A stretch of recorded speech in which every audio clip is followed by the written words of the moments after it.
This is the regular meeting of the West Sacramento Economic Development and Housing Commission on September the 23rd, 2020. Clerk, will you please poll the commissioners? Yes. Chairperson Price? Present. Vice Chairperson White? Here. Commissioner Bell? You're muted, Peggy. I see her. Hi, Peggy. I'm here. Commissioner DiCamillo? Here. Commissioner Kehoe? Here. Commissioner Matter? Here. Commissioner Olson? Here. And alternate Commissioner Reifman. Did he join us today? No. Okay. Okay, thank you. It appears we have a quorum. Pursuant to the Governor's Executive Order and 2920, members of the West Sacramento Economic Development and Housing Commission and staff will participate in this meeting via teleconference. To reduce the spread of COVID-19, members of the public are asked to watch the meeting on Wave Cable Channel 20 or live streaming on the city site, and to submit comments in writing by 5 p.m. today, September the 23rd. To submit a comment in writing, please email Ashley at cityofwestsacramento.org and write public comment in the subject line. In the body of the email, include the item number and or title of the item, as well as your comments. All comments received by 5 p.m. will be provided to the commission and posted on the website. The comments submitted shall become part of the record of the meeting. With that, I'll move on to agenda item number 1, presentations by the public on matters not on the agenda within the jurisdiction of the commission. The commission is prohibited by law from discussing issues not on the agenda brought to them at this time. Clerk, are there any items? There were no comments. No, there were no comments from the public today. Thank you. Item number 2, presentation on COVID-19 Small Business Assistance Program. Diane, is that yours? Yes, sir. Thank you. Good evening, commissioners, and good evening, Chairperson Price and commissioners. It's nice to see everyone. Thank you all for being here tonight. I'm happy to share good news tonight, and that is that Yolo County has announced a new small business assistance program, and it will be eligible to West Sacramento businesses. So I'm really, really excited about this. It's very much needed, and they will open the program on September 28th. I've prepared a few slides to show you an overview of the program, and I'll try to share my screen now, so let me know how that goes. Let's see.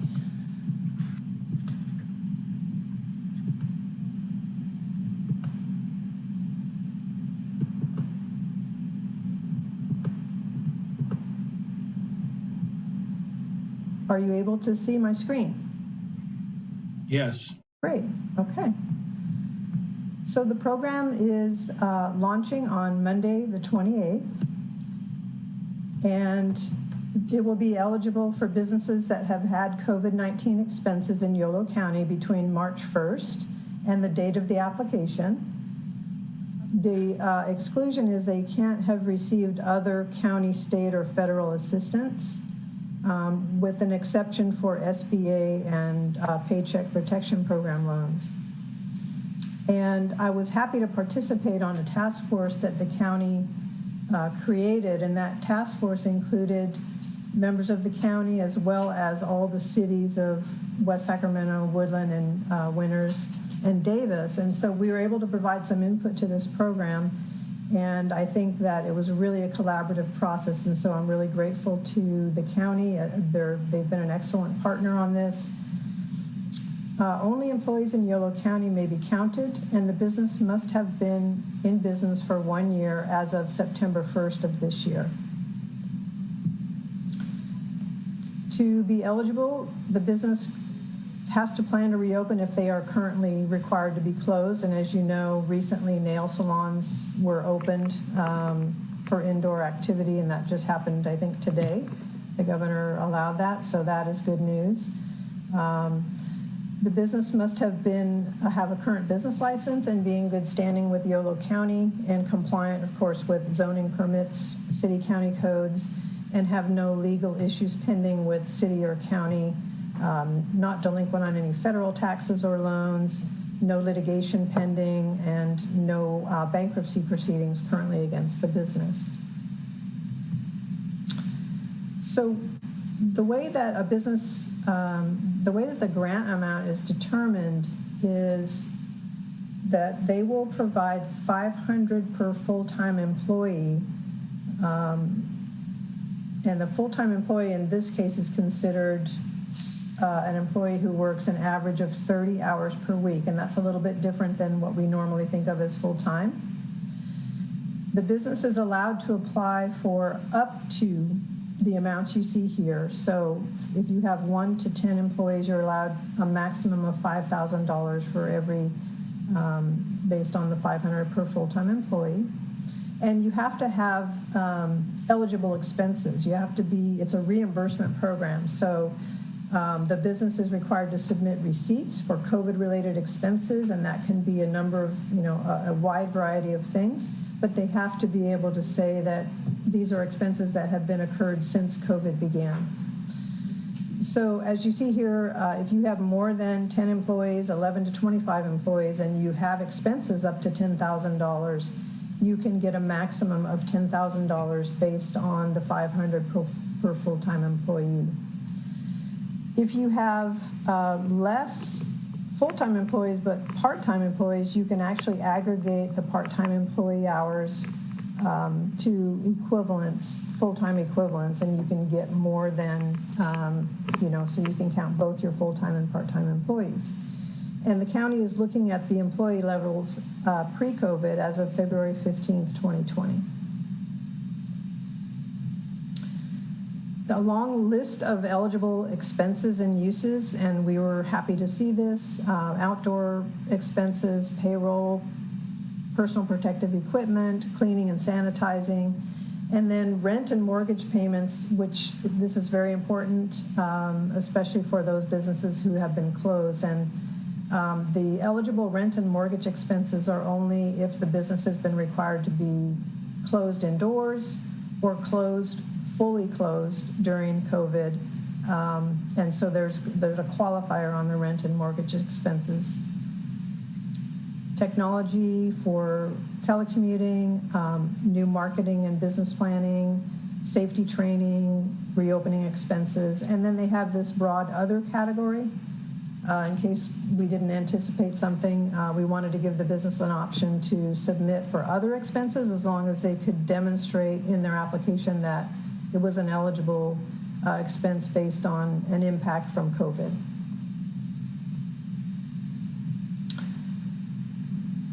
So they have, interestingly, they've included not only for-profit corporations, limited liability corporations, sole proprietorship, they're also including home-based businesses. And we had a lot of discussion about that on the task force.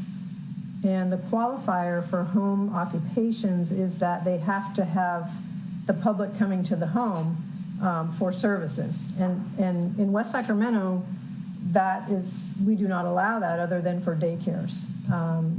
If you are a home-based business in West Sacramento, you're not allowed to have the public come to the house unless you are operating childcare, an in-home childcare, or you have a childcare center in your home operation. So a little bit different, but it was important to some of the other cities to have this included, so we did include it. The county is only accepting applications online. The application period, as you see here, is starting next Monday and going through next Sunday at 5 p.m.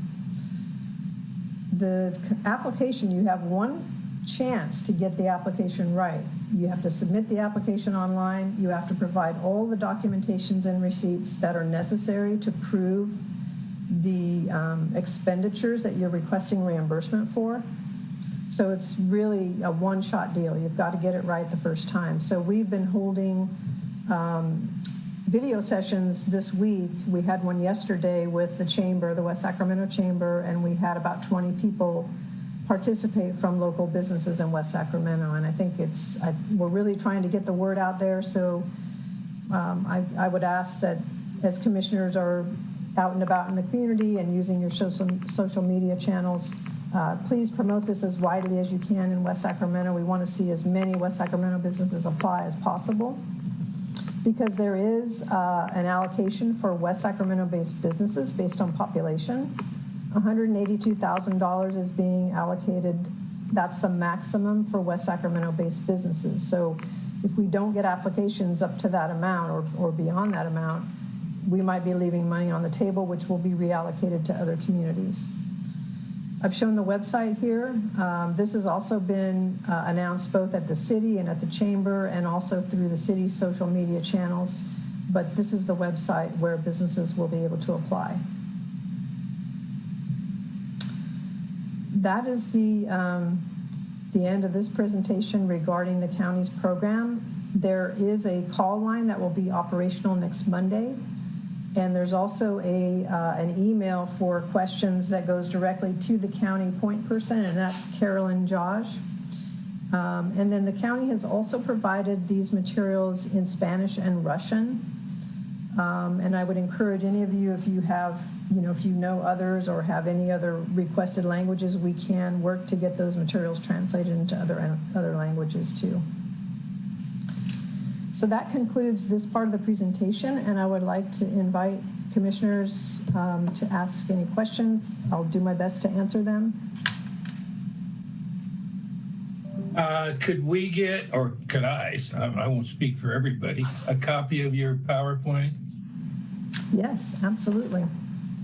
Absolutely. Thank you. And we are having another video session with the West Sacramento Chamber and the county representative tomorrow at 10 a.m. too. If you know any businesses that are able to join us, that's on our website. It's on the chamber's website, and there's a link to register for that. Thank you. Any other comments from the commissioners? I had a question. You said that the employees had to be in Yolo County. Does that mean they have to work in Yolo County or be Yolo County residents to be counted as? The business has to, if a business has more than one location, they can only get credit for the employees that are working at the business in Yolo County. Okay, I wanted to make sure it wasn't that the employees themselves had to reside in Yolo County. I just know a couple businesses where, the employees live farther out, but, commute in to West Sac. Thank you. Okay. Thank you, Ms. Richards. I do have. Oh, go ahead. Go ahead. One just really quick question. As far as reviewing the application go, you mentioned you were on the task force, but is it solely up to the county to review the applications for consistency, accuracy, and eligibility? Yes, that's correct. Although we requested that after they received all the applications that they reconvene the task force because we wanted transparency and some visibility into the applications that were coming from, in my case, West Sacramento, and they agreed to do that. They will make the sole decision on whether the business meets the eligibility, and they will make the sole grant-making decision. But it'll allow me to know how many businesses applied, whether we have a good likelihood of using all $182,000 that the county has allocated to us based on population. Thank you. Thank you. Okay. So Anybody I have another else? piece of. Oh, go ahead. Sorry. Yes, Ms. Richards. I apologize. I am available to take questions, but I do have another piece of good news to share with the commission that's related to this. Please. If there are no further questions about the county program, I do want to mention that, as I mentioned, I think at our last meeting in August, we had been looking for sources of funds to offer a city business assistance program. And the CARES Act funding that the city received was very minimal. And we're in the process of evaluating those expenses that we have related to COVID for lots of public services and things. But I was able to request some funding for a small business assistance program, and I've been directed to take that to the City Council on Monday, September 28th. It's an urgency ordinance that is being considered for an extension of the commercial rent and eviction protections. And so together with that item, which Mr. Huerta will be handling, I've been asked to take a request to the City Council on Monday for CARES Act funding for a small business assistance program in West Sacramento.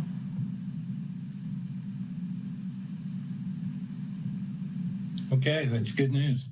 Yeah, we weren't able to, due to the timing of that urgency ordinance, we weren't able to bring that to the commission first, which would normally be something that we would do.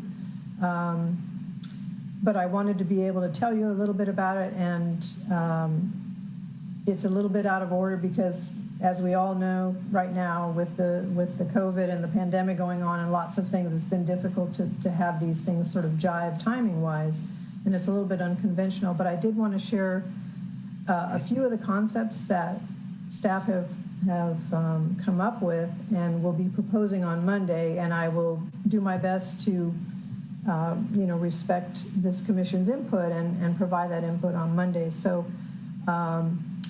we have a limited amount of money, as I mentioned, and it's still in somewhat of a state of flux because some of the expenses that are eligible for FEMA are a little bit unknown at this point. So there's an iterative process, but we've been told we could have potentially about $150,000 for business grants, and the targeted businesses that I want to bounce off of you and get your input are,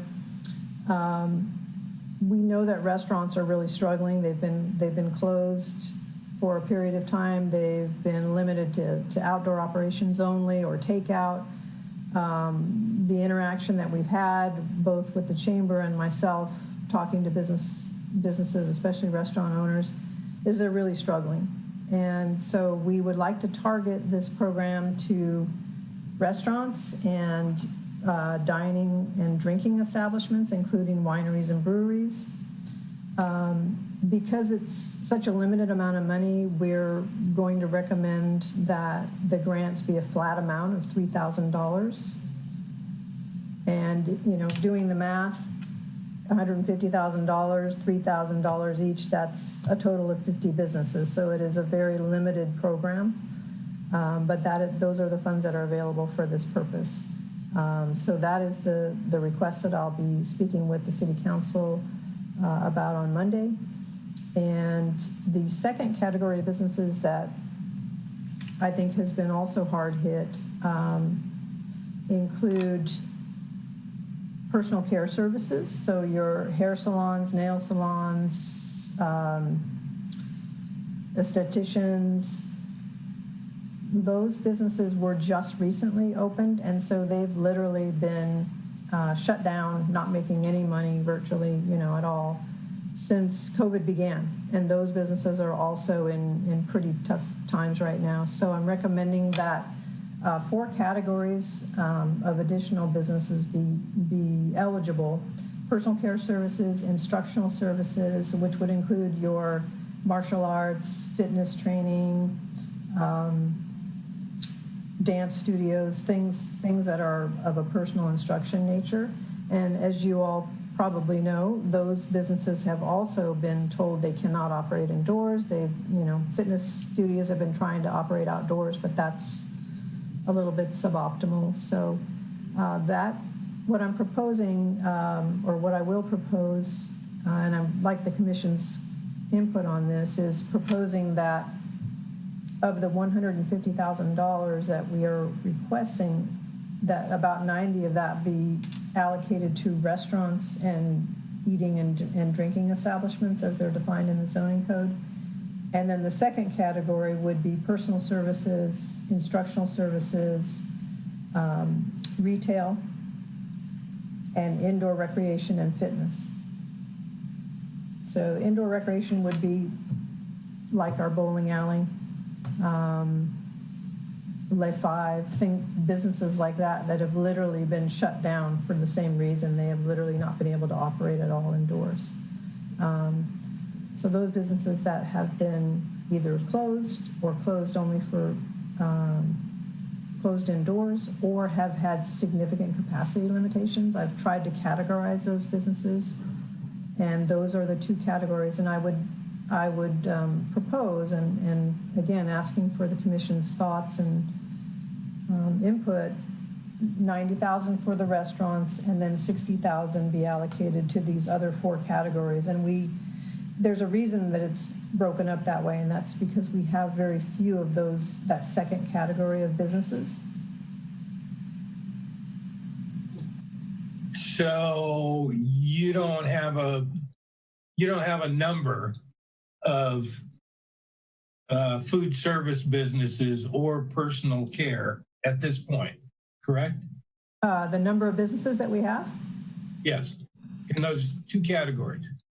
I can give you approximate numbers, and they're based on business license data as well as our outreach. We have about 60 brick and mortar restaurants that have dine-in service, or had dine-in service, have a dine-in area, and that are not fast food. I'm excluding fast food. I'm excluding restaurants that don't have an actual dine-in. So if you're always takeout, like if you're Papa Murphy's, let's say, you haven't been shut down. You've been operating. So I'm excluding fast food. But there's about 60 from my calculation that would be eligible for the restaurant category. And then I counted roughly, and again, the business license data isn't perfect, but it's pretty good. I counted about 18 to 20 fitness centers, and about the same number of the other categories. So instructional services, and then the retail, it's very hard to tell based on the business license data. So, yeah. Okay, would the funds be able to be interchangeable between the categories? If we didn't allocate all the $90,000 for restaurants and eating and drinking establishments, then yes, that would be the proposal. But we would like to give restaurants the priority. Okay, I'm in agreement with that. Any comments from the commissioners? It's Chris. I have a question. Diane, in this, I think this is a great idea. I'm thrilled to hear it. I see you have criteria up for this now. Is there some way of weighting small businesses against corporate ownership? So like would IKEA and Walmart be eligible? No, and I'm really glad for your question. Thank you. I've got some criteria on here that, and I'll be honest, I did a lot of research with other cities to see how they've been able to sort of narrow the program eligibility in order to not. And first of all, we have an employee limitation, no more than 25 full-time employees, less than $3 million in gross annual business revenue as of calendar year 2019. So those, I'm hoping that with those two criteria, and again, I've modeled this proposed criteria based on the experiences of some other cities in the region that I'm familiar with. I will automatically, have in the criteria no quick serve national fast food chains will not be eligible. Any other questions? Commissioner Matter. Why the criteria of employing no more than 25 full-time employees? To target, two reasons: to target small businesses, and because we have such a small amount of funds available.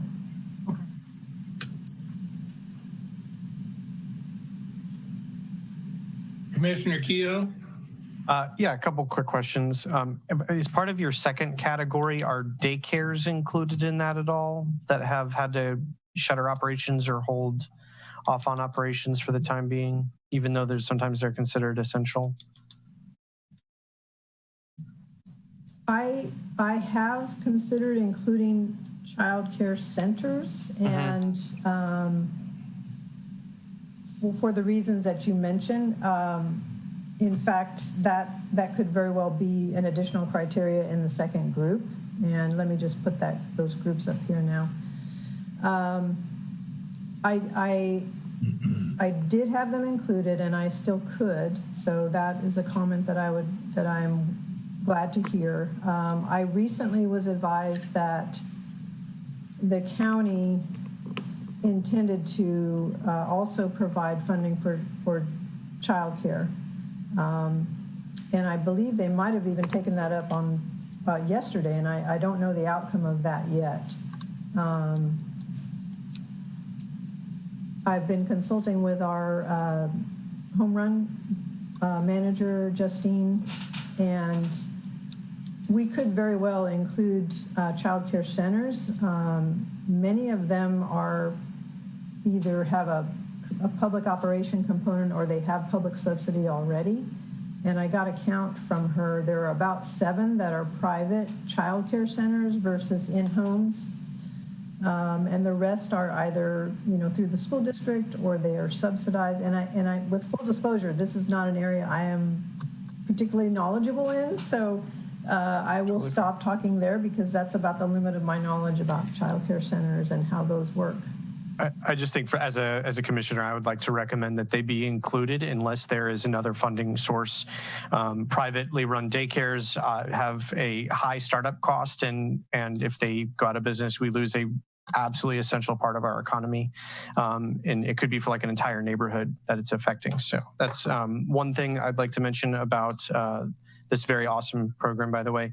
The second one is may not be something you have direct control over, but I wanted to bring it up in that when it comes to like the fitness studios in particular, there's been several in the news, not necessarily in West Sacramento or Yolo County, that have sort of flaunted the public health orders and even gone, directly against them. And I'm kind of curious if there was a fitness studio or something in that sort of instructional services category or general retail category that had previously been cited for health code violations and for, not slowing the spread, essentially, would they still be eligible? Is that a call you feel comfortable making?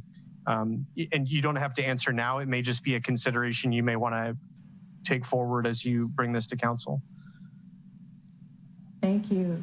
That is a very thoughtful comment and input. And recently, I believe that the California Fitness Association was in the news. They are suing the state of California, I believe. But that's a really good question that I don't know the answer to right now, but I will definitely take that input. We heard from them in one of the chamber power hours, and we heard a lot of struggles. We heard a lot of frustration. For sure. But on the other hand, as you point out, we have to stop the spread. We have to stop, we have to be safe. We have to protect the public health. So there is a criteria for if you're in litigation but I think your question was really if you've been cited as a business, does that make you ineligible? Right. I mean, because kind of the way I'm thinking about it would be a scenario where, let's say you were ordered to close your doors for a period of time and you went ahead and kept your doors open and continued to earn income. And then you go apply for a loan where a a business in good faith did close their doors, was not earning income, and then we run out of money and we funded one and not the other. And it turns out the one that we funded was the one that was consistently violating county public health order, even though we have no jurisdiction specifically over that as a city, right? So that's sort of where my question came from. Okay. I mean, we could add criteria to that effect. I think. Could I interject really quickly? Please. So two comments. One, I would echo Commissioner Kehoe's comments with respect to child care providers. I know one particular over in the Bridgeway Lakes area, and she has been horribly impacted by COVID-19, as so many other people have been. But during especially the initial time period where no one knew what was going on or what the rules were or how contagious or all these other things, she completely shut her doors, and she's never financially recovered. And as I understand it, there's quite a bit of confusion on how many kids you can have and under what circumstances. And so I do believe that they do provide an essential service and could really stand to benefit from being included in this group. And I'd also want us, or I would make a request that when we are defining child care centers, that in-home child care be included, unless there's a good reason to exclude them, so long as they possess the requisite licensing and et cetera. My second point is kind of opposed to what Commissioner Kehoe was suggesting with respect to the citations. I don't feel comfortable as a commissioner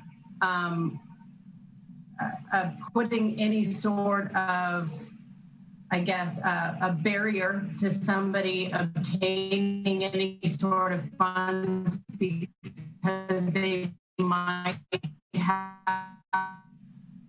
You're breaking up, at least for me.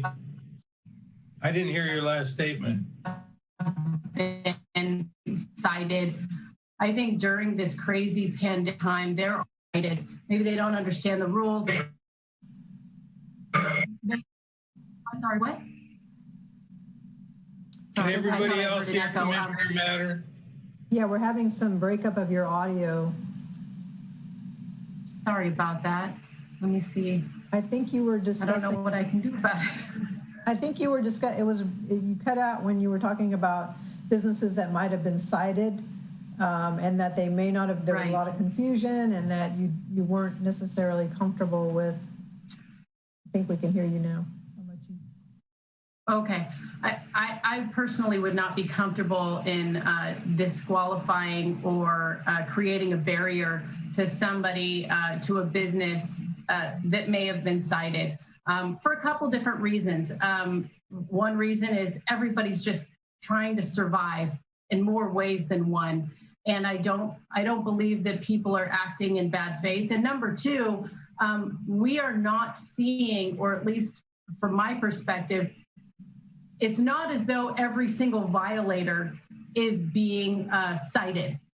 And I think the fact that there is an inequity, then we would be disproportionately hindering businesses based upon who received a citation and who didn't. And I don't think it's our role to act as almost like a secondary policing function. And so I think that we, look at businesses that qualify and give people some grace, because people are just trying to survive. And I'll give an example today that I heard. It was not in West Sacramento, but it was in the city of San Leandro. There is a gym there that provides services.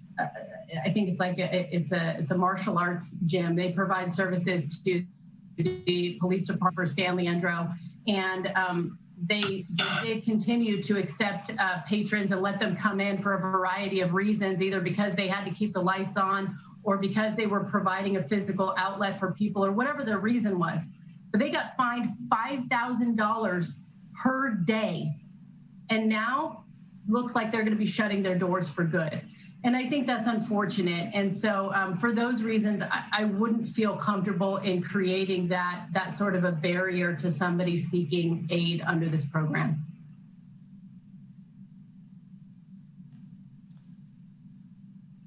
We do have quite a few. I want to say that when we had a power hour with fitness, we had probably 8 to 10 business owners. I'd have to look. We do have business license data on those. But I mean, it is a very limited amount of money. So if the commission would like to give me some direction regarding the categories and regarding the suggested allocation, that would be very helpful to us. Commissioner Price, do you mind if I just clarify something in light of Crystal's comment there? Thank you very much, Crystal.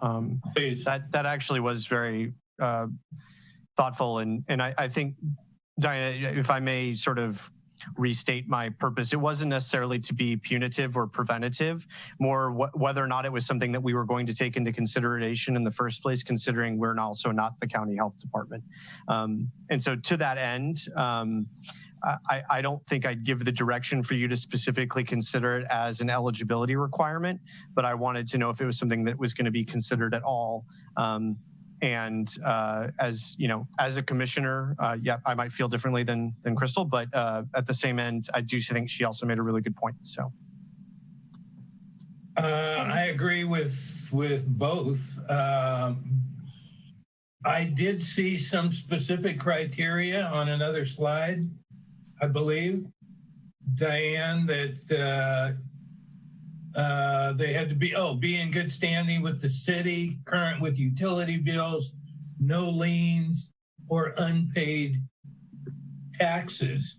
So, I mean, you could argue, for example, that, you know, they were harmed to the point where they couldn't pay their utility bill. And should they be granted funds? So I'm kind of, you know, if they've been cited, to me, that would fall under the good standing or not good standing. But I don't want to have a big argument about it. And I understand Commissioner Matter's concern. Fairness and equity, I'll let somebody else make that decision. Thank you. Diane, I have one question that is about the personal care operators. Just for a little clarity, is that an awful lot of folks that are cutting hair, doing nails, and or cleaning up people's eyebrows are renting a chair in someone else's shop. So would this be eligible for individual operators or just the person who owns the building in which those operators have a chair? Building or the business? That could get kind of sticky if it's a building owner who doesn't actually provide the services or hire the staff. Thank you. That's a very good input, very good comment. What I'm familiar with is a hair salon, same situation. You have a salon, they have independent contractors that are renting a chair. The business would be eligible to apply, but unless they are an employee. So that's something I'm going to have to do a little bit more research on. Yeah, because particularly when I think about the folks that have been cutting hair and doing nails, my own hairdresser, she's an independent contractor and she hasn't cut anybody's hair in months because she didn't want to do it outside. But she's not a business owner. So I don't know how that works. Do you have a business license if you're just a person? So if you have a physical place, you have a business license. I need to check on that. I need to check on whether an independent contractor inside the salon is required to have a city business license or just the state's license for their particular profession. But I would imagine that a person who is just an individual, if it is an individual contractor in one of those businesses, $3,000 would be a windfall, but $500 would be an amazing help. So I don't know. I don't want to make your job harder. I just worry that just saying beauty salons or salons is going to already just boom, make the job harder right off the bat. And yeah, and I'm guessing, and I will definitely look into this, that the business, if you have a physical location, you have a business license, but I'm quite sure that the independent contractors do not have a business license.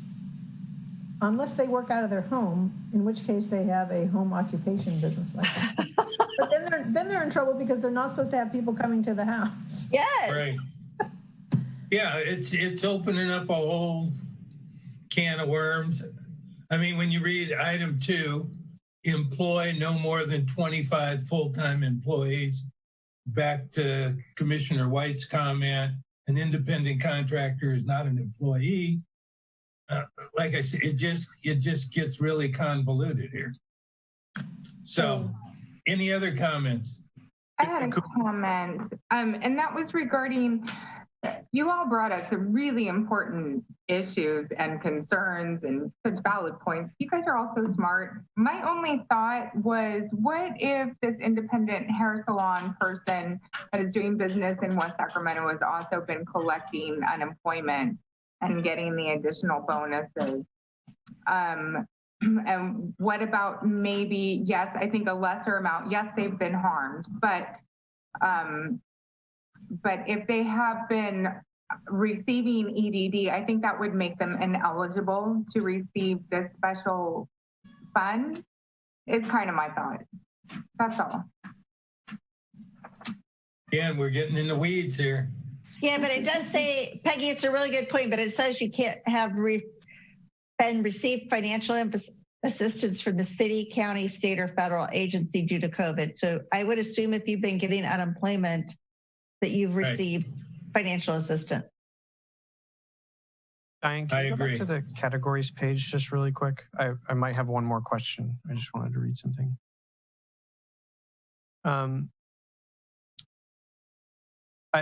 I know that it doesn't look like artists fall under any sort of business group 2. Some of them happen to be independent contractors or sole proprietors. Would you be willing to add professional artists in there, or would the commission be willing to add professional artists into business group 2? I mean, some of it falls under like dance, but like a dance instructor might also be an independent contractor as an artist. Same thing with music and music instruction, something like that.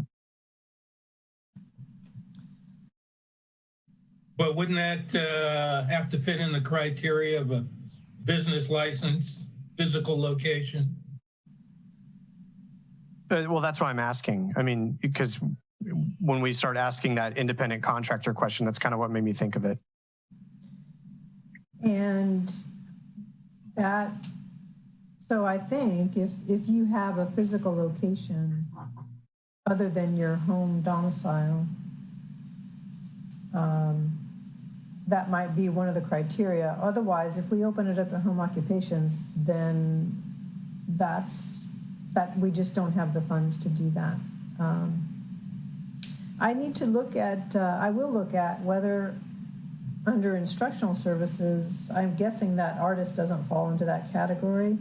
An artist doesn't need a business license unless they are selling their product, and they could do that from their home, but they would still, then they would have a home-based license. Yeah, I think we only have one professional artist who has a studio in the whole city. I think everybody else who's a professional artist is working from home. That makes sense. Just performance artists in particular have been impacted by far and away the most in terms of their incomes, right? Like theater performers can't perform at a theater, dancers can't perform, in front of a crowd, those sorts of things. And honestly, I feel like they sort of fall into the same category as breweries and wineries in a lot of ways, in terms of like the way that they did business prior to COVID has been so negatively impacted. I don't want us to get into a wormhole here, but I do think that it's worth at least considering whether or not we have enough artists in West Sacramento to make that a worthwhile endeavor, or if there's a different place where they're qualifying for assistance, then great. Like maybe as some of the nonprofits are actually arts organizations that applied for the previous loans through the chamber or something along those lines. So just wanted to make my pitch for the arts community really quick. And if it ends up being a criteria that's eligible, I think that would be fantastic. I have a question. Commissioner Olson, please. Okay. From the last slide, it says cannot have received other COVID-related funds. So does somebody need to apply for the Yolo County funds or the West Sacramento funds, or can you apply for both of those? Is this supplemental to that? My thought was that I wanted to exclude those that had received Yolo County funds. And again, it's a small, based on my calculations, with $182,000, a maximum of 36 businesses in West Sacramento could receive $5,000 if they had that many expenses. So my hope was that we would not roll this program out until we knew which businesses in West Sacramento were receiving the Yolo County grants. And then this would try to this would be another safety net for those that were not able to receive the Yolo County grant. Okay. And then I also wanted to add that I agree with the in-home childcare facilities being able to apply. In-home childcare in addition to childcare centers. That's what I've heard. Yes, I'm in agreement there also. Thinking about the impact that has on people, even working at home.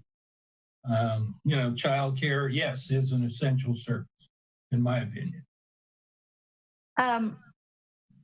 Totally agree with all of that, but also fully aware that this is a very small amount of money. And the more categories we add to this, the fewer in each category, or it becomes much more competitive. And so I'm wondering if we might recommend that we take Diane's original proposal for this little money.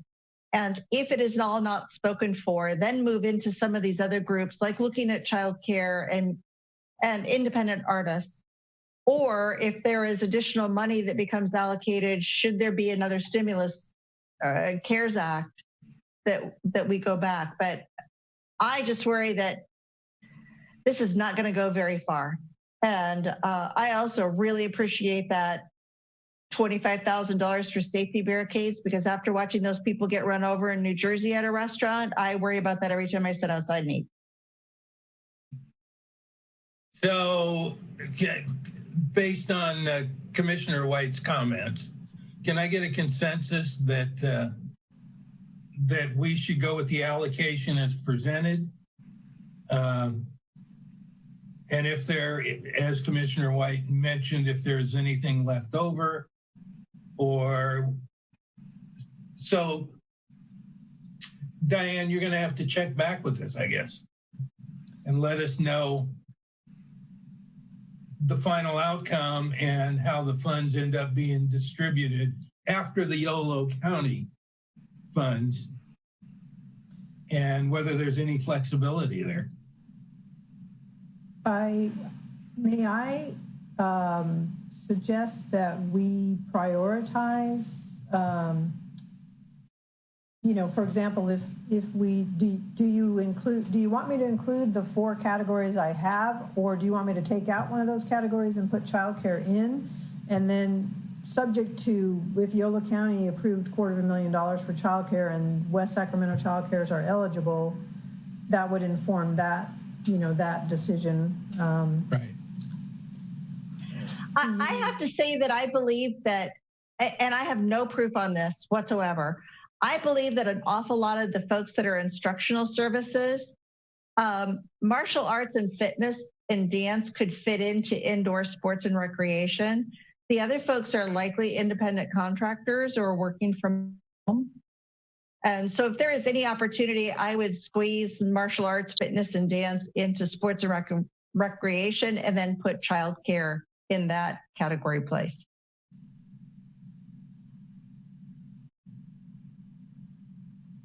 Okay, I have no further comments. Any other comments?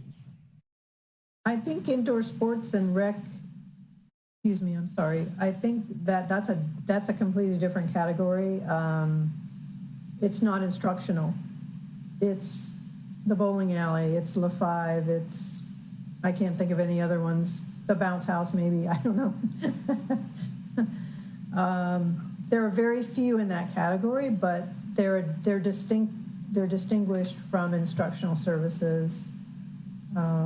So I've heard you say childcare is important, and I've heard you ask about independent contractors and personal care services as it relates to that. And we will provide that feedback to the council on Monday, and we will report back. Okay. Can we move on? Yes, we can. Thank you very much, Commissioner. Thank you. With that, moving on to the consent agenda, which is consideration of approval of the August 25th, 2020 Special Economic Development and Housing Commission meeting minutes.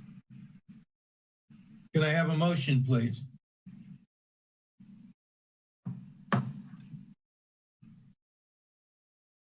No. This is Chris. I move that we accept the minute. I have a second. Commissioner I Olson. second that motion to approve. Okay, moved and seconded. Based on the previous comment, I assume Commissioner Kehoe is going to abstain. Is that correct? I am as well. I was not there for that meeting. I was not. Thank you. Thank you. All those in favor? Aye. Aye. Commissioner Olson, that's an aye. Or you have a comment? No, it's an aye. Commissioner Bell? That's an aye. Excuse me, Ashley, you should have done that. I'm polling the. Do you want me to go ahead? Yes, please. Okay, give me just 1 second here. I got ahead of myself. That's okay. Chairperson Price? Aye. Vice Chairperson White? Aye. Let's see, Commissioner Bell? Aye. And Commissioner Olson? Aye.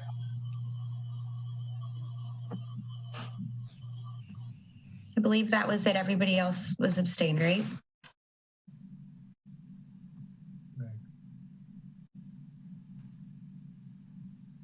Okay, thank you. Moving on to regular agenda, item number 4. Consideration of amendments to the Housing Trust Fund program. Mr. Ortega, I'm going to pass this on to you. Okay, thank you, and good evening, Chairperson Price, and good evening to the rest of the commissioners.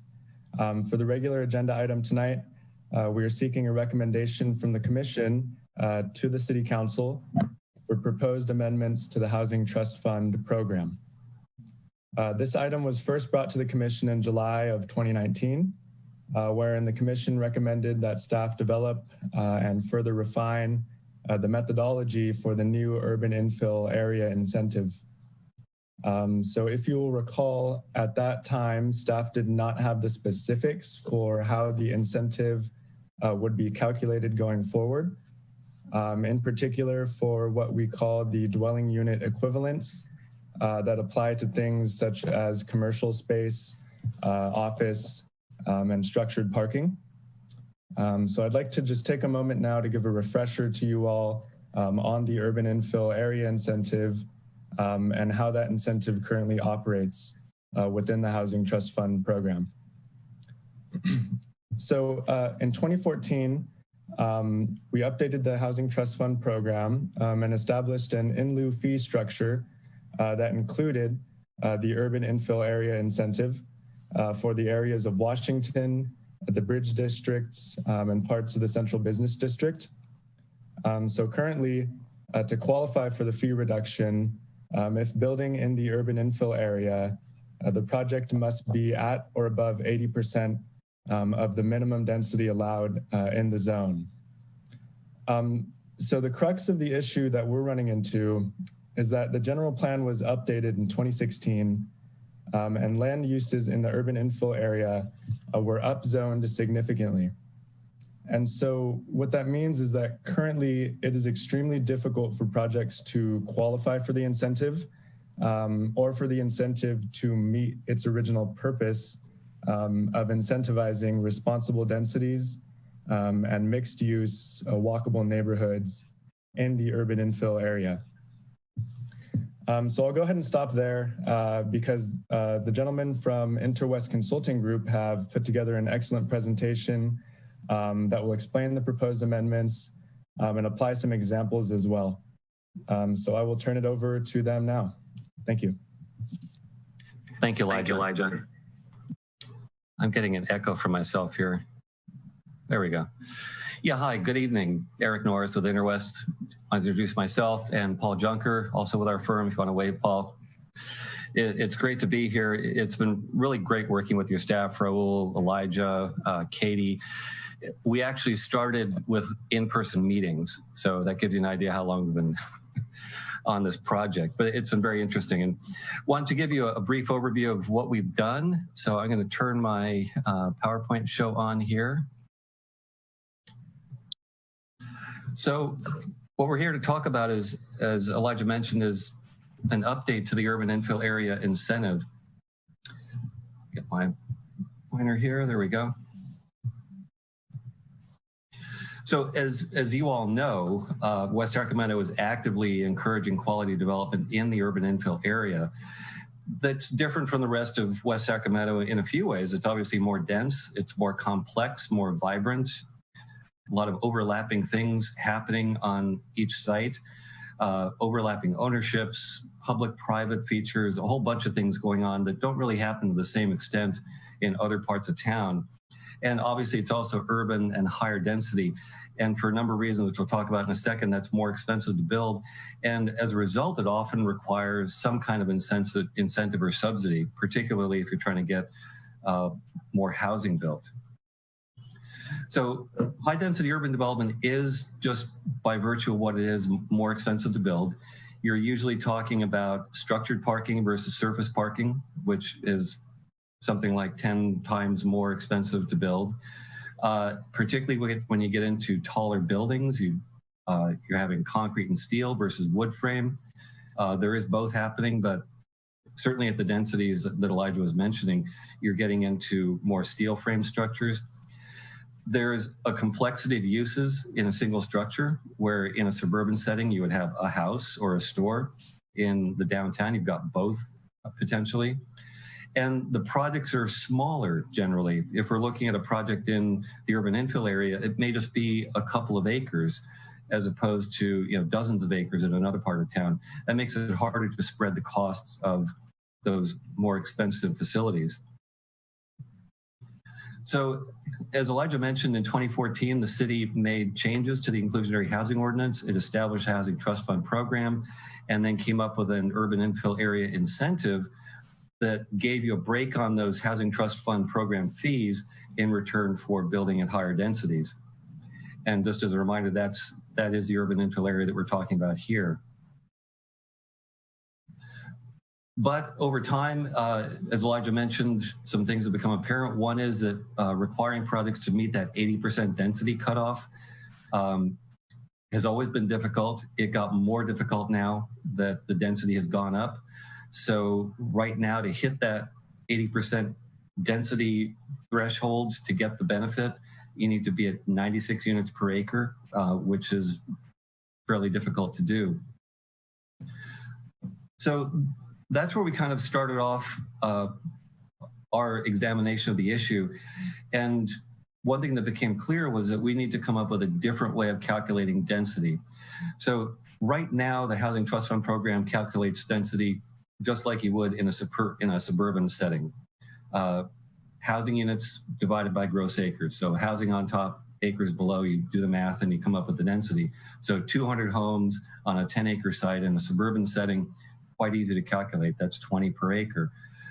In an urban environment, it doesn't really capture the complexity, and it doesn't build in an incentive for all those other kinds of overlapping and urban uses that we're trying to encourage in West Sacramento.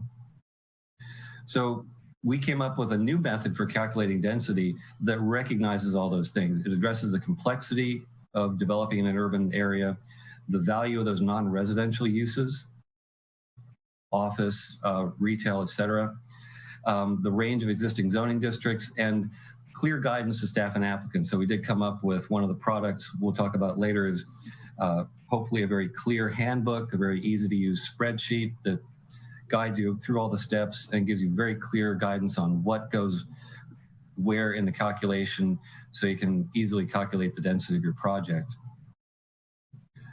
So the first thing that we did was we said, well, let's come up with a different way of calculating the project area and netting out or eliminating things that don't count toward your acreage. And those are listed on the slide here. And there's, you know, you see a whole bunch of things that may exist in a suburban setting, but they don't really matter as much. You know, public rights of way, public access easements, and so on. Again, when you get down to an urban area where a lot of these things are happening on a site and the sites are smaller, netting out things like a public service easement makes a big deal where it might not be as big of a deal in a suburban setting.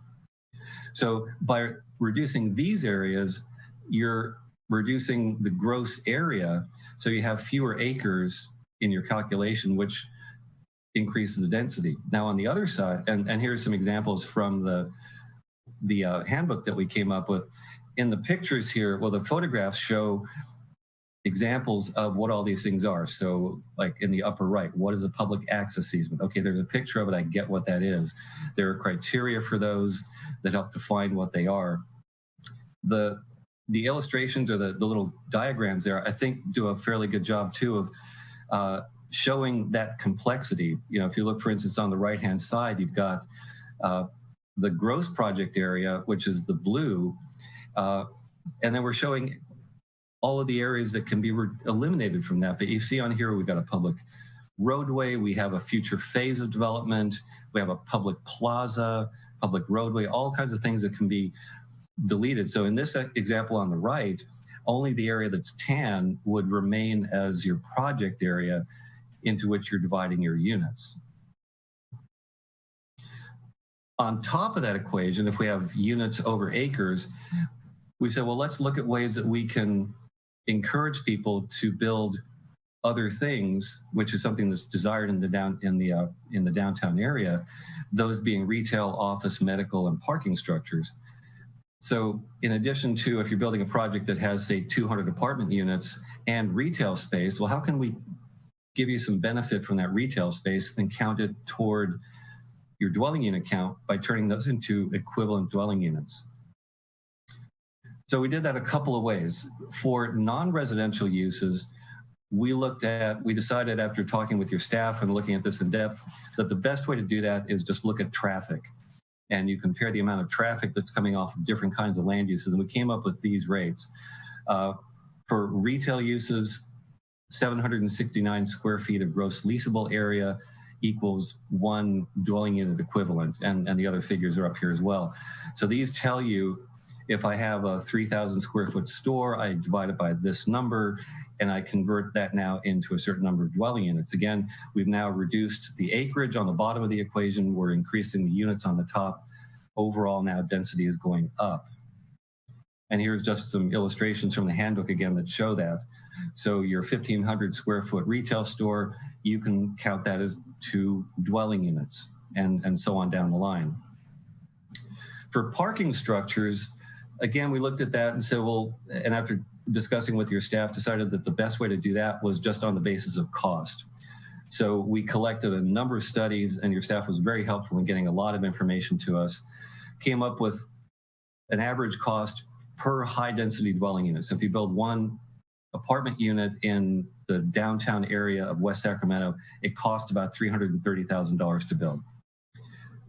1 space in a parking structure is about $35,000, which, as I mentioned, is about 10 times what it is for a surface parking space, which gives you an idea of the difference in cost here. So running the math there, dividing those 2 numbers, 1 parking space in a structure is just a little over 1/10 of an equivalent dwelling unit. And that math turns into this. So if you have 180 parking spaces, you put those into a parking structure, you divide that by 0.11 or multiply it by 0.11, and you get 20 dwelling units. So if you're building that parking structure, you're getting credit in the form of dwelling unit equivalents, which again, keep adding on to that unit count on the top of that equation of units over acres. And then the other thing that we did was, so well, let's look at the density targets, make it so it's not 80% or nothing. So there are now some varying levels of incentive based on varying levels of achieving density. So obviously, as you get more density, you get more benefit, but the benefit starts at a lower level. And as Elijah mentioned, we did look at a number of built projects. We don't go through them all here, but we did, one of the projects we looked at was the West Apartments, calculated in the conventional way. That came out to 79 dwelling units per acre, which is just below that 80 unit threshold. Using the new calculation method, we took that gross project site of 3.6 acres. It had open space in it. We removed that. The net site area now gets down to 2.85. It had 285 actual dwelling units in it, but we adjusted that. So they were providing structured parking. That was enough to give them 45 additional dwelling unit equivalents. There was non-residential development in that, which added up to 25 dwelling units. So that brought them from 285 dwellings to 355.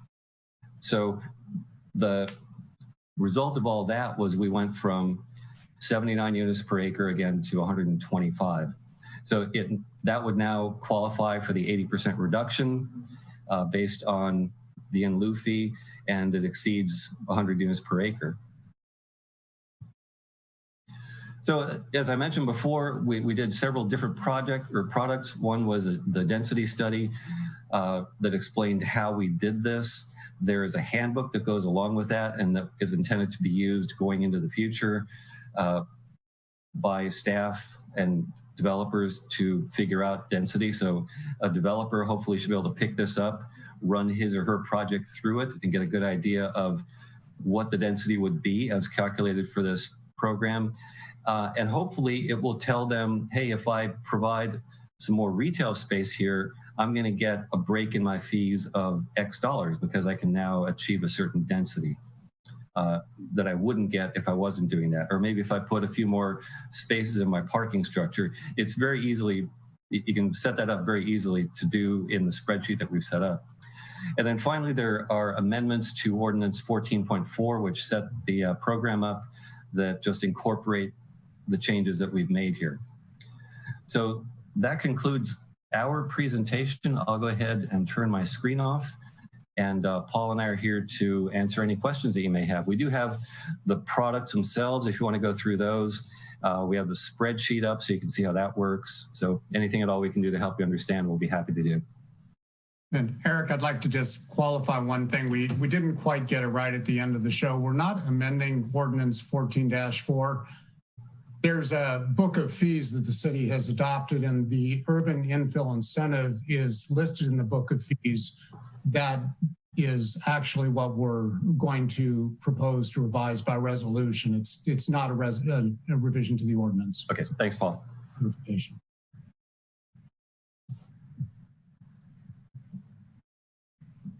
Stun them with your brilliance, Eric. Chairperson Price, you're muted.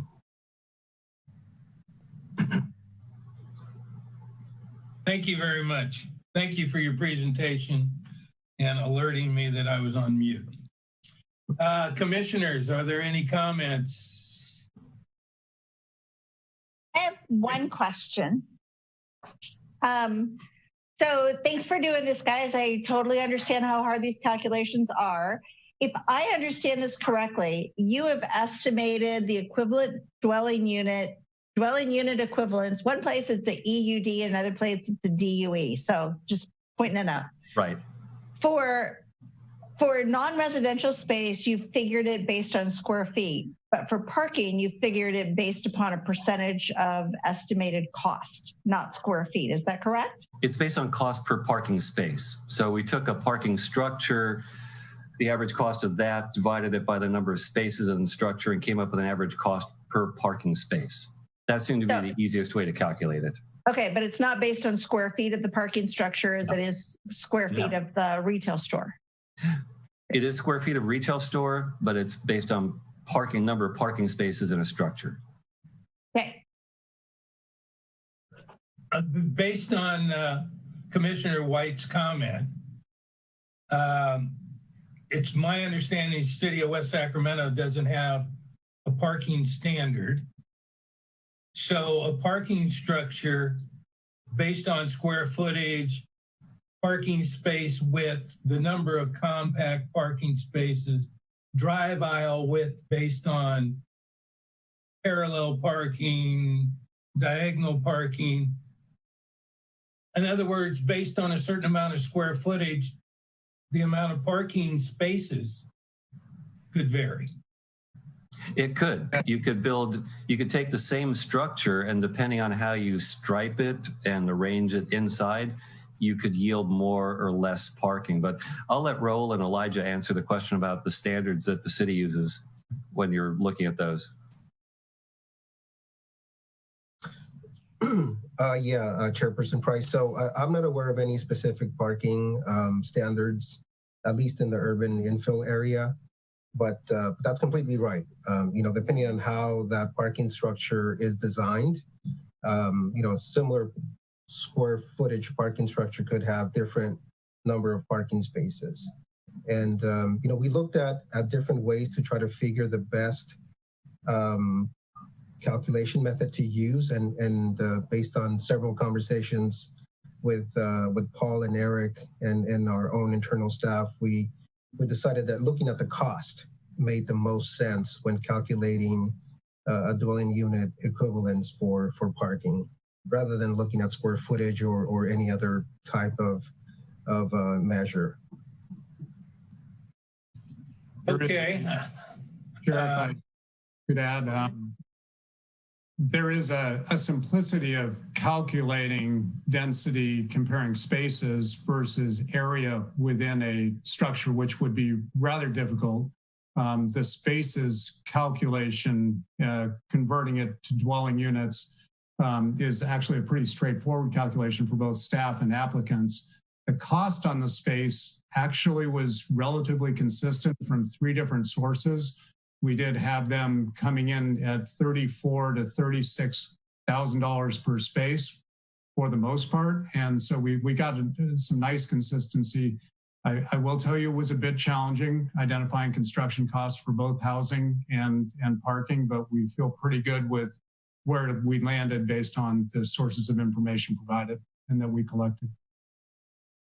Okay, in the shared parking structure term, the term shared parking structure would be in a development that included retail and housing, correct? In other words, you would share the commercial space with the residential parking in one structure. It would include that, but it would also include other developments using those parking structures. If you think of a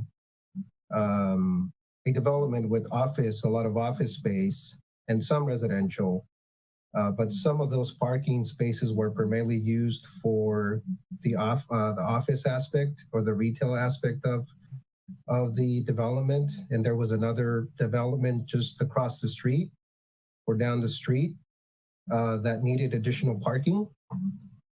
They could enter into some shared use agreement for both development to use that parking structure.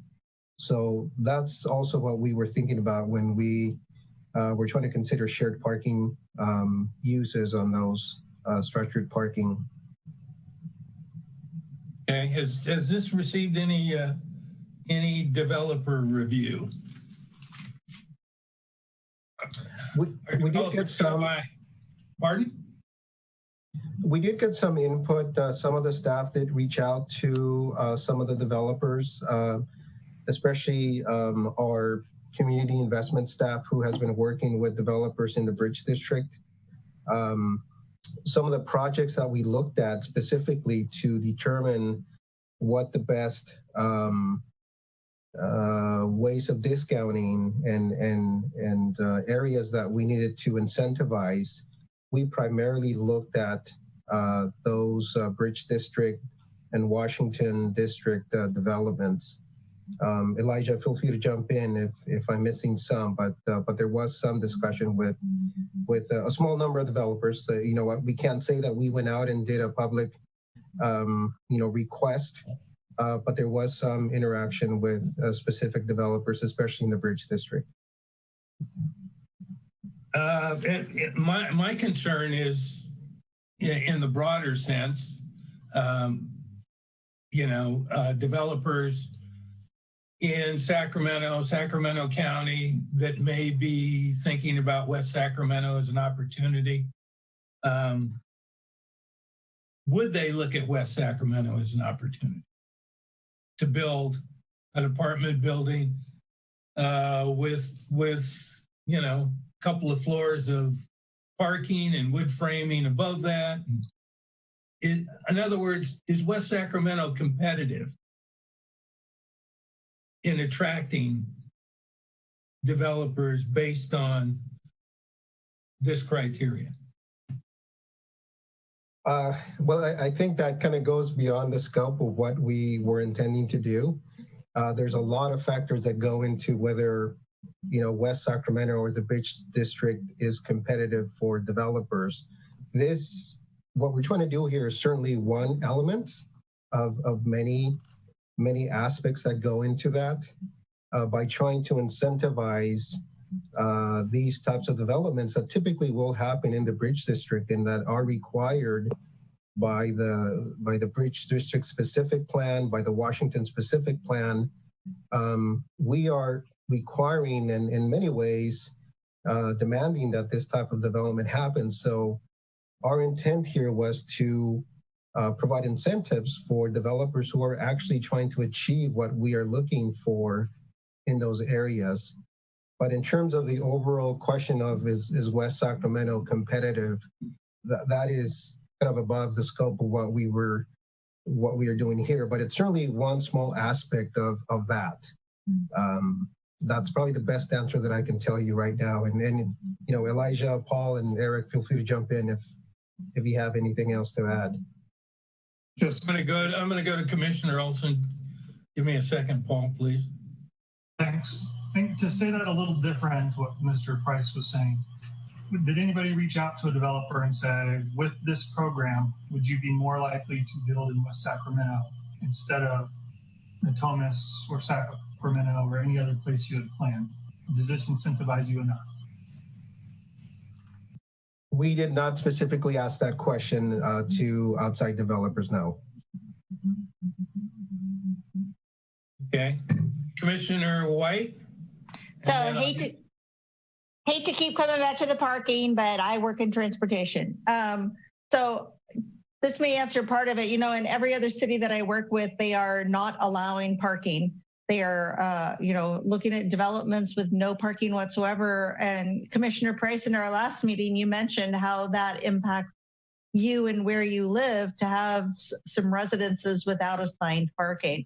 So I give you guys kudos for including this and putting this calculation into the density bonus. I think it will make West Sacramento a more attractive place to build both houses and businesses, because we are quite a long way from people living a car-free lifestyle. And to be able to give people an option to park the car when they come to a business or go to the doctor's office or live, I think is awesome. So thumbs up from me, even though I would like us to go car-free. Paul, please. As an outside observer and an observer of the region, yes, you are an attractive setting. You're getting projects that many communities around you would be very pleased to see. I think this is, the goal is to not simply get 30 or 40 or 50 units to the acre. The goal is to help projects to achieve the 80 to 100 units per acre or higher, to move beyond structured parking and wood frame. You're clearly already capturing that, and you have some very attractive projects. Just as the outside observer, I think you should be very pleased with some of the development that's come in. It still is going to be up to the economics of the developer and the market and the ability to support the rents. But I think you're in a good position, and this is a small piece. We're talking about a $6,000 delta per dwelling unit, 100 unit project. That's real money to us, but it's it takes a lot to make these projects work. This is a piece of the puzzle. And your last statement there is my concern, is how do we make these projects work? Commissioner White mentioned my comments from the previous meeting, and I've talked to a couple of landowners and trying to figure out why their property hasn't sold. I live in the Bridge District. Why their property hasn't sold, why the developers aren't knocking at their door. And then I walk downtown, cross the bridge at Capitol and 6th is, I believe it's 3-story concrete structure, and it's going to have wood frame apartments above that. And I'm wondering what attracted them to do that. And they converted a surface parking lot. So why is that attractive in Sacramento, 6-7 blocks away, and it's not attractive in West Sac, or at least it hasn't at this point? That's my overarching concern. And you said, Paul, this is one piece. Maybe we need to look at some more pieces. Also, the dwelling unit number of what was it, 300 and something thousand? Yes. I think that's low, but you're talking an apartment unit, I assume. Yes, and an apartment unit with structured parking incorporated into the structure. Honestly, it was very challenging getting to the cost of a dwelling unit. EPS, Economic Planning Systems, did a very good study for the city of Sacramento, but it wasn't really an apples to apples comparison across the board. EPS found the price of multifamily dwellings ranged from $207,000 per dwelling unit to $365,000. We think that 365 is really close to the number, and that also triangulated with some of the affordable housing projects that the city has subsidized and the amount of subsidy that was provided. So we felt pretty good about the 330. It might be on the low side, but it's not way off. And those numbers change year to year, if not month to month, with construction costs. So. Right. And my experience is they don't go down. They go up. So based on that, is that number going to be revisited at 2 years from now, 3 years from now? It can be, but I want to point out how that would work. Let's say the cost of that dwelling unit is $500,000. At that point, you would have to have more parking spaces to equal one dwelling unit. We think that you're at a reasonable place with, a little less than 10 parking spaces is a dwelling unit equivalent. As that gets to 15 parking spaces to 20 parking spaces, it erodes the ability to hit densities. So we're not actually buying these. We're using the numbers to apply a dwelling unit equivalent that helps developers meet a required density. So at the 0.11 DUs per parking space, it seems to be enough to actually make a difference in the density calculation. Okay, Commissioner Bell, you're on mute. Thank you. Yeah, I was, considering a recent project that was done, the Fulcrum that was finished October 2019. Could you help me understand how this would have affected that 69-unit apartment building? Just as a comparison, or somebody were to do another. Are you familiar with that project? I don't know. Raul or Elijah, can you give me we don't have it by the name Fulcrum. What would be other names that would be applied to that? Oh, I'm sorry. It's not called, it's called the Foundry. The Foundry. Okay, the Foundry.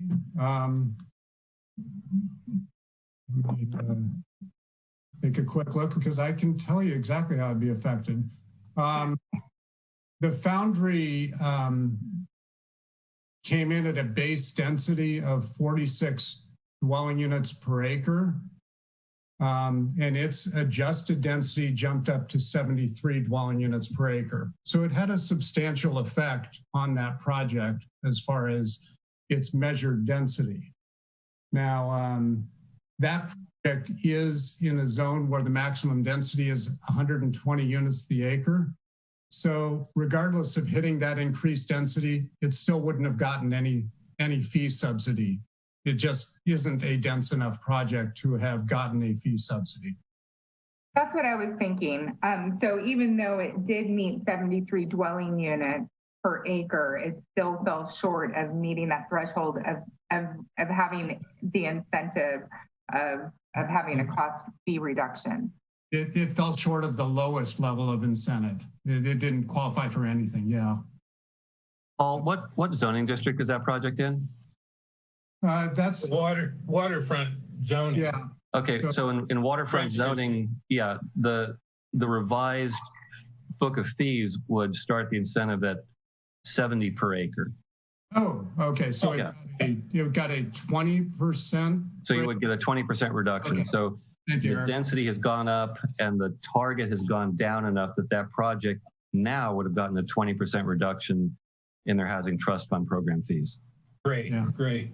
Commissioner Olson, you have a comment? Or excuse me, Commissioner Bell, are you finished? Yes.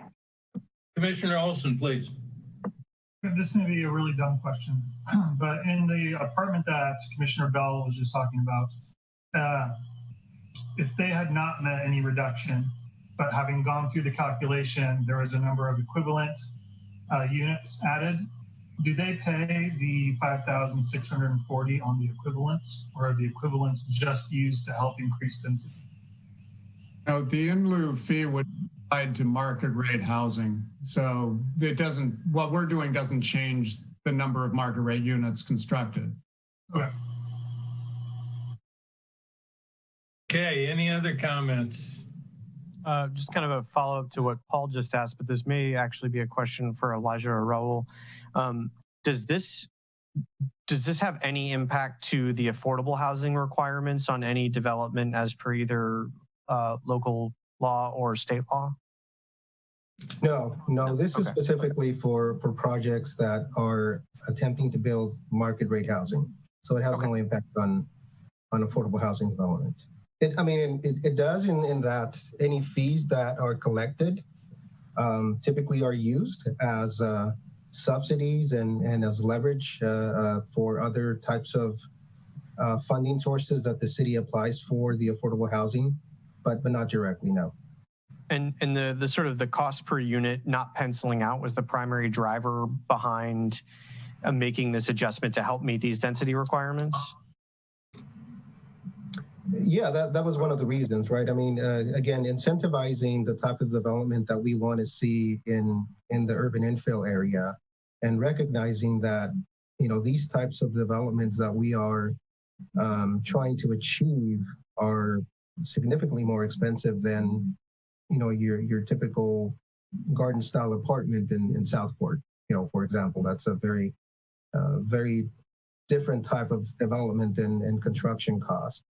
And that's one of the reasons that we built in this urban infill incentive back in 2014. It worked back then, the simple calculation that we had, but we have since realized that because of what we are requiring in the Bridge District, in the Washington neighborhood, in these urban infill areas with structured parking, with retail combined with housing, we were not taking that into account when trying to calculate the incentive. So we wanted to make sure that we did that because we want to make sure that those types of developments get built. And this is one way that we can try to help. Obviously, there's a bigger issue with the overall fee structure that the city has, which is an issue that Chairperson Price brought up. Again, this is just a very small portion of that. And my understanding is that the city is undertaking a fee study to look at the entire fee structure of the city, because that is a constant comment that we do get, that the city fees are higher than other areas of the region. I'm not involved in that fee study, but I know that it is underway. I'm not quite sure how far along it has gone, but we do know that it is an issue, and it is something that the city is starting to look into. Thank you, Mr. Huerta. Again, yes, my comments are just related to your comment. I think the developers need to be enthusiastic and incentivized about building in the city of West Sacramento, especially in the Bridge District, the Washington District, being that we're just across the river from when the arena was built, I'll say a bustling downtown. Hopefully after COVID, we're back to where we were. So are there any other comments from commissioners?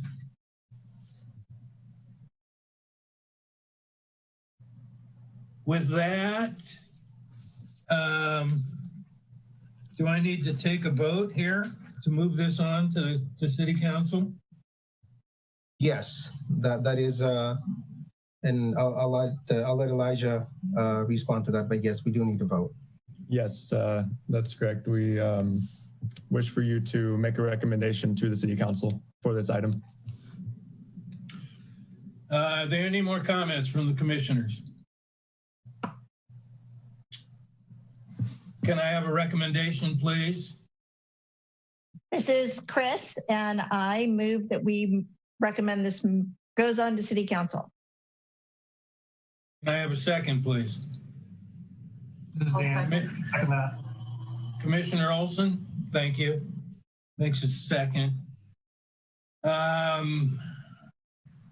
Clerk, can you please poll the vote?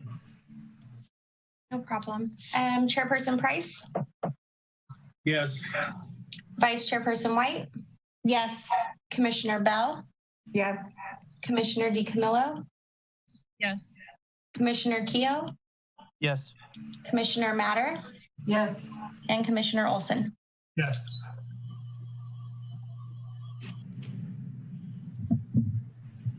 Okay. Thank you. This Thank you very much. Move on to City Council. Thank you. Pardon, who made a comment? Thank you, commissioners. Good night, Paul. Eric, thank you for your presentation. Certainly. Okay, back to the general administrative function. Any requests or comments from the commissioners? Commissioner Coe. Yeah, one small thing. I noticed that there is the 440 West development that's going in kind of behind the Harriet Lane apartments. I wasn't around, I think, on the commission when any of that stuff was discussed, but I did have a question about it moving forward, and it may not actually be something that is the purview of this commission, but I thought I'd at least bring it up and see if it's something you could answer, Raul or Elijah or Diane, which is when we consider big projects like this that are in our urban walkable areas, are we asking the developers to include an active transportation plan, or is the city including that in a different category in a different process? So I think that is part of what is required in the Washington specific plan, that they consider that in any development especially in the urban core, right, which is the Bridge District, Washington, and Central Business District. I know it is one of the considerations that they look at when a developer is proposing a project. And actually, funny that you mentioned, I do have an update on that specific project that I was going to make on the next item on the agenda. Oh, okay. Well, I can wait. That is my understanding. Okay. I'll hold my comment until then. Anybody else? Okay, moving on to item B, staff updates. Mr. Huerta, are you going to handle that? Yes, thank you, Chairperson Price. So I did have just a couple of quick updates, one of them being about the 440 West project. On September 2nd, the City Council approved a development agreement with Black Pine 440 West LLC to extend their vesting rights for an additional year with an option to extend for an additional year at the city manager's discretion. This DA is related to the former Allura project, which is now called 440 West. The extension allows the developer time to amend the current map to include additional property to comprise 106 units of single family housing. And the community is going to be designed to be all electric, including solar and electric car plugins. As of last week, the site clearing began and demolition has also began. So that was one of the updates that I have. The other update was Diane mentioned that on Monday, she's going to be taking forward a recommendation on the business assistance program. We are also anticipating to take an emergency ordinance to extend the protections, the eviction protections to some commercial businesses. The current ordinance will be expiring on September 30th.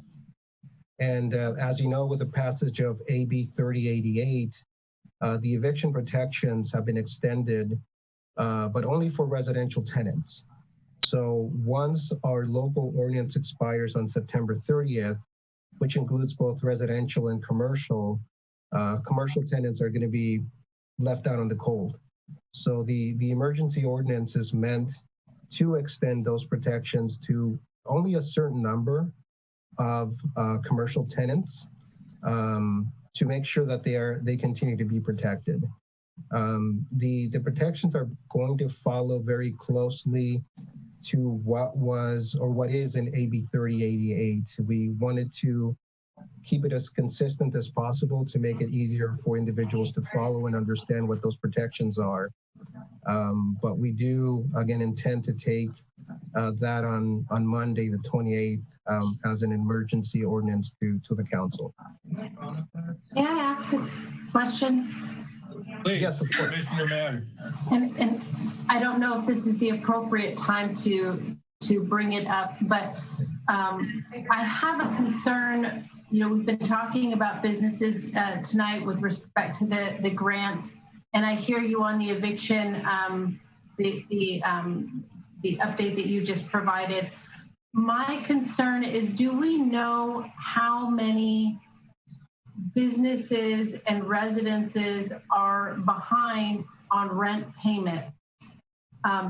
Do we have any concept of what that is? And my reason for asking that question is that I understand that we need to provide as much assistance as possible to tenants, but I'm wondering if there's anything that we can do or look at for the owners or the landlords, because while there are a lot of protections out there right now for tenants, I'm concerned about the ability for those landlords to hang on to their properties if they're not receiving any sort of rental income. Correct. So I can only speak on the residential side.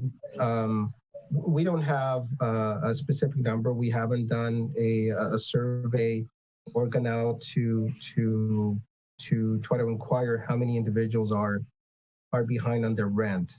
Obviously, the information that we have is anecdotal and based on calls that we get almost on a daily basis from residents that they are struggling and are needing to get assistance. We deal with that almost on a daily basis.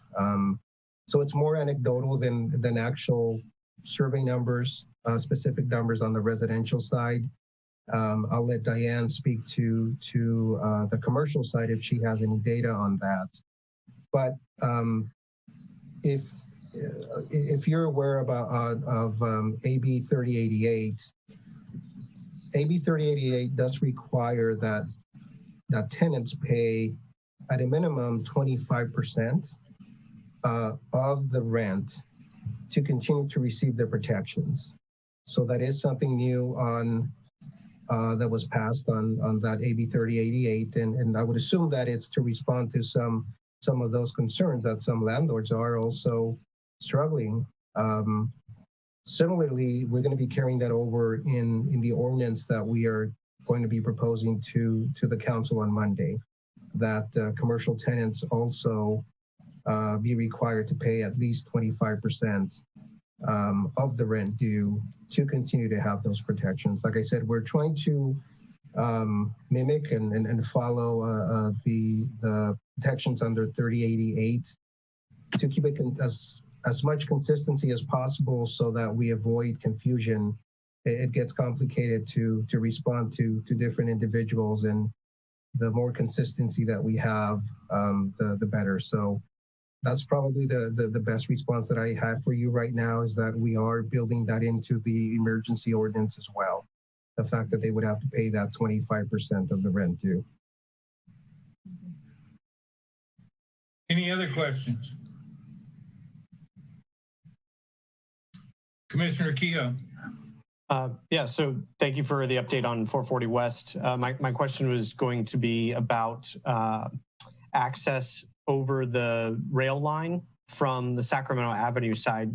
And if you don't have the answer in front of you, obviously I didn't give you a chance to prepare for that. So I'm curious if the only access over into 440 West would be down 5th Street, or having to go all the way around to, I think that's Jefferson, and then come back into the neighborhood, or if there will be walkable or bikeable options that take somebody over or under the railroad tracks, either at 6th or 7th, or both, ideally. Got it. I don't know that information. I do apologize, but I can look into this and try to get a response and get back to you. I'll talk to our staff who is leading the DA with the developer and try to get a response to you by the end of the week. That would be awesome. Railways like that and freeways oftentimes create natural barriers that have a lot of unintended consequences when we don't take into account options for things like, simply walking between the two of them. So, sure. Good point. Any other comments? Okay, moving on. Calendar of events. Mr. Huerta, you taking? I don't have any updates on the calendar. Ashley, I'm not sure if you have any updates yourself on the next meetings. Ashley, do you? Have you calendared the next meeting?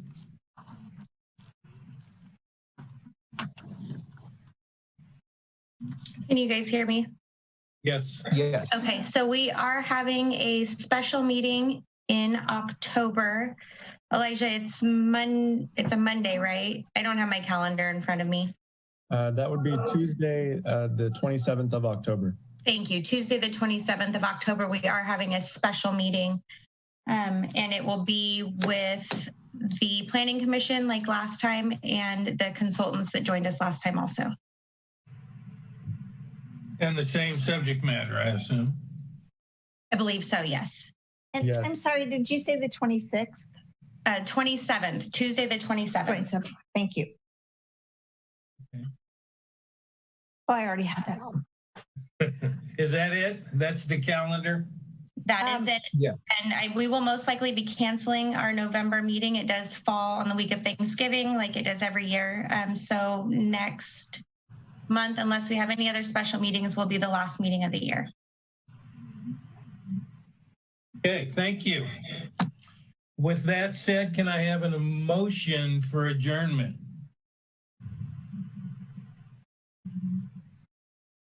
I motion to adjourn. Second, please. I'll second. Commissioner Bell seconds.